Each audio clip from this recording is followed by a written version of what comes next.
Students, welcome to my channel mathematics. आज से हम शुरू करने जा रहे हैं क्लास 12 की सीरीज और यहाँ पे आज हम स्टार्ट करेंगे सबसे पहले chapter 1 relations and functions. So let's get start. सबसे पहले लेक्चर 1 में हम पढ़ेंगे कि रिलेशंस होता क्या है, व्हाट इज रिलेशन। यहाँ पे सेट सबको पता होगा कि सेट किसको बोलते हैं, ए और बी। लेट्स से एक सेट ए है non empty set, B set भी एक नॉन एम्प्टी सेट है। ठीक है, हमारे पास दो सेट हैं, एक सेट ए है एक सेट बी है और ये दोनों के दोनों सेट क्या है, नॉन एम्प्टी है।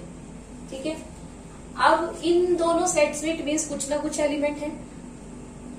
अब इसके बाद अगर मैं A क्रॉस B लिखूं, A क्रॉस B क्या है, Cartesian product. A cross B को क्या कहते हैं, A cross B is Cartesian product. ठीक है, कार्टेशियन प्रोडक्ट। अब A क्रॉस B में कैसे एलिमेंट्स होंगे, इसमें होंगे ऑर्डर्ड पेयर्स। कैसे, लेट्स से x, y मैंने लिखा, तो इसमें ऑर्डर्ड पेयर होंगे x, y। अब इसमें से जो फर्स्ट एलिमेंट होगा ये कहां से आएगा, ये फर्स्ट सेट में से आएगा। जो सेकंड एलिमेंट होगा वो कहां से आएगा, सेकंड सेट में से आएगा। ठीक है, ये है Cartesian product of A and B. तो रिलेशंस को समझने के लिए ये सबसे पहले पता होना जरूरी है कि ए क्रॉस बी किसको कहते हैं, what is Cartesian product of A and B. अब इसको समझने के लिए एक एग्जांपल लेते हैं। Let's say I have one set ए, इसमें जो एलिमेंट्स हैं -1, 2 और सेट बी है जिसमें एलिमेंट है ए। ठीक है, अब अगर मुझे A क्रॉस B लिखना है, पहली चीज क्या थी, A नॉन एम्प्टी, बिल्कुल ठीक है, B नॉन एम्प्टी, बिल्कुल ठीक है, तो A क्रॉस B लिखा जा सकता है, तो लिखो A क्रॉस B। अब हमने क्या कहा, A क्रॉस B में ऑर्डर्ड पेयर आएंगे, तो मतलब ऐसे करके पेयर्स लिखने होंगे हमें। ठीक है, इस तरह से पहला एलिमेंट पहले सेट का, मतलब ये पहले हम लेंगे -1, इसके साथ दूसरे सेट का एलिमेंट। ठीक है, अब हम ले रहे हैं पहले सेट का पहला एलिमेंट, दूसरा एलिमेंट इस सेट का, तो ये आ गया Cartesian product of A and B which is A cross B. ठीक है, अब अगर मैं इसका ही बी क्रॉस ए लिखूं, अब अगर मैं बी क्रॉस लिखूं तो हमने क्या कहा, ए क्रॉस बी का मतलब पहला एलिमेंट पहले सेट से, दूसरा एलिमेंट दूसरे सेट से। तो यहाँ पे अब पहला सेट कौन है, बी, तो अब एलिमेंट कहां से आएगा, बी सेट से आएगा। इस ऑर्डर्ड पेयर में जो पहला एलिमेंट है वो कहां से आना चाहिए, सेट बी से। तो सेट बी में एलिमेंट एक ही है तो वो क्या है, ए। इसके साथ सेट ए का एलिमेंट मतलब -1, फिर ए एज इट इज क्योंकि एक ही एलिमेंट है, इसके साथ ये 2। अगर मान लो एक और एलिमेंट होता बी, तो बी यहाँ पे अगर एक और एलिमेंट लिख देती, चलो एक और एग्जांपल ले लेते हैं इसको और अच्छे से समझने के लिए, ए क्रॉस बी को और बी क्रॉस ए को। अब मैंने एक सेट पी लिया जिसमें एलिमेंट्स हैं x, y, z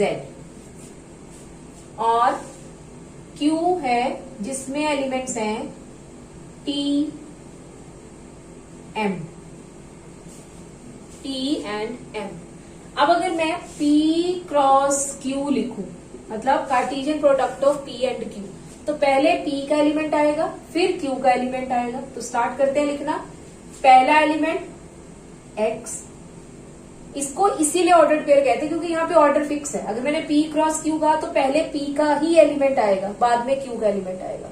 ठीक है, तो मैंने अगर X लिया तो इसके साथ सबसे पहले क्या आएगा, T, फिर x के बाद m, फिर y सेकेंड एलिमेंट इसका, फिर t फिर y के साथ m, फिर z के साथ t, z के साथ m।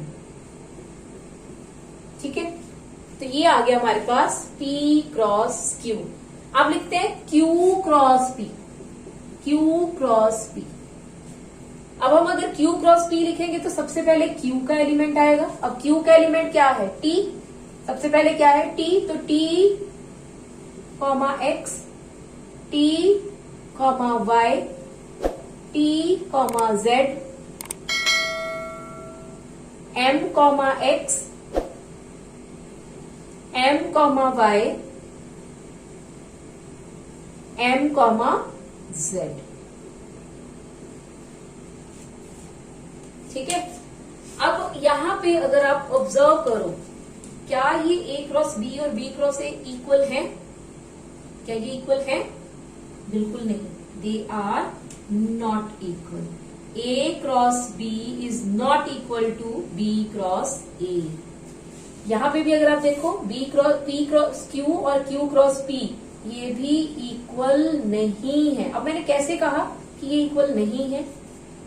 क्यों कहा कि ये इक्वल नहीं है? यहाँ पे अगर आप देखो -1 कॉमा a है, ये क्या है? a comma -1। अगर आप इस पॉइंट को प्लॉट करो, अगर आपको मैं ये कहूं 1 कॉमा 2, एक मैं पॉइंट कहूं 2 कॉमा 1, क्या ये दोनों इक्वल है? बिल्कुल नहीं, ये मुझे अलग पॉइंट देगा, ये मुझे अलग पॉइंट देगा। सिमिलरली ये भी डिफरेंट है। ठीक है, सो a क्रॉस b और b क्रॉस a इक्वल नहीं होते।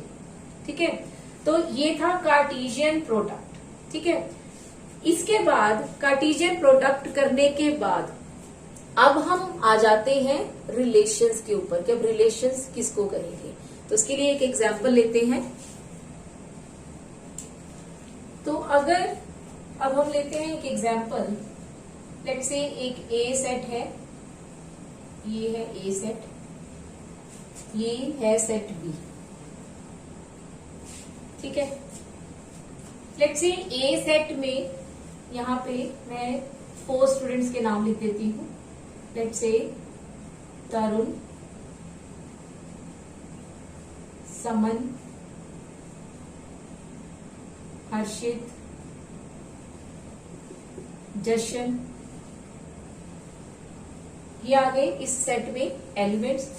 इस सेट में लेट्स से यहाँ पे है 13, 14, 15, 16, 17 and these are the number of years, number of birthday celebrated। ठीक है, these are number of birthday celebrated। अब फॉर एग्जाम्पल अगर मैं ये कहूं तरुण ने 15 बर्थडे सेलिब्रेट कर चुका है, तो तरुण किसके साथ रिलेट हो जाएगा? 15 के साथ। इफ समन ने मान लो 13 बर्थडे सेलिब्रेट कर लिए हैं, तो समन किसके साथ रिलेट हो जाएगी? 13 के साथ। हर्षित लेट्स से 14 बर्थडे सेलिब्रेट कर चुका है, तो ये 14 के साथ रिलेट हो जाएगा। जशन ने 15 बर्थडे सेलिब्रेट करे हैं, तो जशन भी किसके साथ रिलेट हो जाएगा? 15 के साथ। ठीक है, तो यहाँ पे ये सेट और ये सेट आपस में किस रिलेशन के साथ जुड़े हुए हैं? Number of birthdays celebrated. ठीक है, यहाँ पे A एंड B कैसे आपस में रिलेटेड है? Number of birthdays celebrated, birthdays celebrated. ठीक है, नंबर ऑफ बर्थडेज सेलिब्रेटेड। तो यहाँ पे अगर मैं इसको लिखूं, इस सेट में ये एक सेट बन गया। यहाँ पे तरुण जो है वो किसके साथ रिलेटेड है? 15 के साथ। समन 13 के साथ।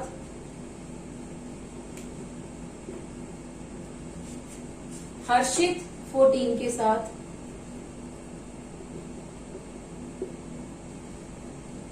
जशन 15 के साथ।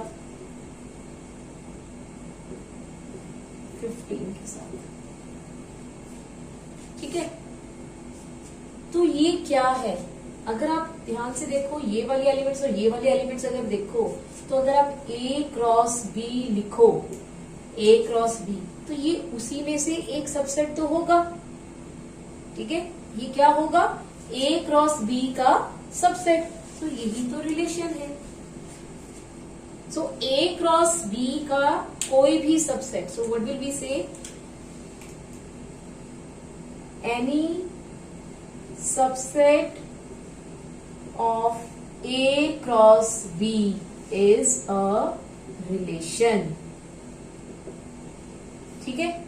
कि A क्रॉस B का मैं कोई भी सबसेट ले लूं, अब इसमें भी अगर आप A क्रॉस B लिखो तो तरुण 13 के साथ भी रिलेट होगा, तरुण 14 के साथ, 15 के साथ, 16 के साथ, 17 के साथ, समन 13, 14, 15, इसी तरह सबके साथ, हर्षित भी सबके साथ होगा। तो उसी में से तो कुछ एलिमेंट्स ये वाले हैं, ठीक है, उसी में से तो कुछ एलिमेंट्स ये है। तो इट मीन्स ये क्या है, subset of A cross B।